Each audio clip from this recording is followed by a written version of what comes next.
বন্ধুরা, এখন আমি তোমাদেরকে জীবন ও জীবিকা বইয়ের ষষ্ঠ শ্রেণীর 107 পৃষ্ঠার একটি সলিউশন তোমাদের সামনে তুলে ধরছি। সেটি হচ্ছে, তোমাদের ক্লাসে গণিতের স্যার ভীষণ কড়া, তিনি একটানা অঙ্ক করিয়ে যান, মাঝখানে কেউ প্রশ্ন করলে রাগ করেন, তুমি কিছুতেই অঙ্কের দুটি জায়গায় বুঝতে পারছো না, তোমার পাশের জন্য বুঝতে পারছে না, তুমি বা তোমরা এখন কি করবে?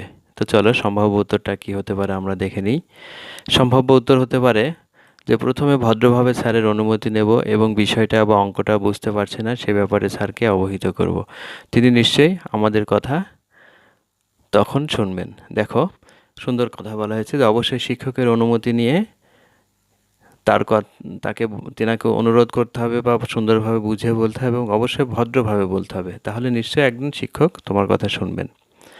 তো নম্বরে আছে, দেখো, তোমাদের ক্লাসে একজন সহপাঠী খুব আবেগপ্রবণ, অল্পতেই কষ্ট পায়, কান্নাকাটি করে, দুষ্টামির ছলে কেউ তাকে কিছু বললেও সে হাউমাউ করে কেঁদে ফেলে।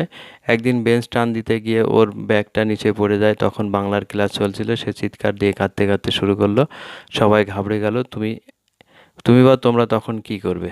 দারুণ একটি কথা, এটি ক্লাসরুমে হয়েই থাকে বা হতেই পারে। উত্তর, আমরা তাকে বলবো, দেখো, এত আবেগপ্রবণ হওয়াটা ঠিক নয়, এমনটি হতেই পারে, তাছাড়া এখানে আমরা সবাই বন্ধু, বন্ধুর কথায় বন্ধু কখনো রাগ করে না।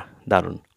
তো দেখো, আমরা কয়েকটি সমস্যা সুন্দর সম্পর্কে তুলে ধরলাম এবং সমস্যা কীভাবে সমাধান করা যায় সে ব্যাপারেও আলোচনা করলাম।